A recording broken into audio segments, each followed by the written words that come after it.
Ndava pa TikTok baby, wangu moyo wakangobata ipako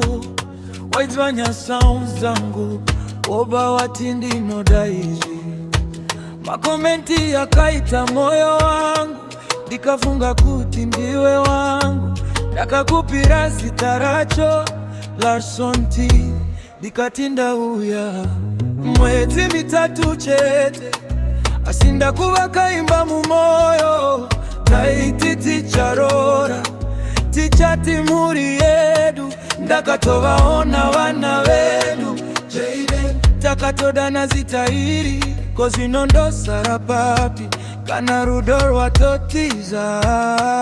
Jaden, Jaden zita rangu richichema Jaden, Jaden wandisi andirora sei Larson T ndiri pano asi moyo waparuka Jaden, Jaden rudo redu rwapera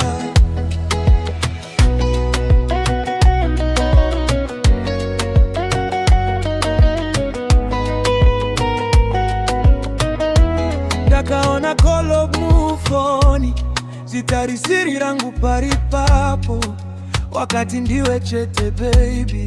asi mazwi yako akachinja wandinyengera nemeso ako ndichiri kukutengera nguva shoko rako rakanga rakanaka asi rakandichekazwa kadzika mwezi mitatu chete asi ndakuva kaimba mumoyo taiti ticharora tichati muri yedu ndakatovaona vana vedu Jaden takatodana zita iri kozinondosara papi kana rudo rwatotiza Jaden, Jaden zita rangu richichema Jaden, Jaden wandisi andirora sei Larson T ndiri pano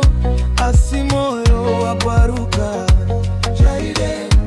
Jaden rudo rwedu rwaperera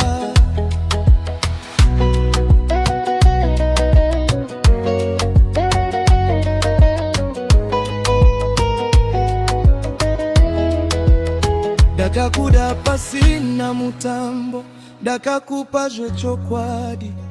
iwe wachinja chiso chako ndiri kungosara nemarwadzo kana ukadzoka zvino handisisina nzvimbo nditore manzwi yangu ndodzokera kundiporesa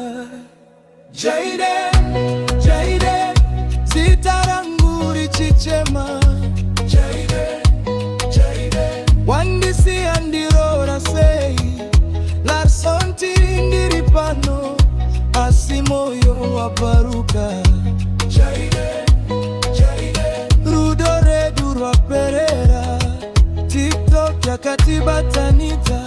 asi manyepo akatiputsa Jaden, Jaden ndichakudzima zvishoma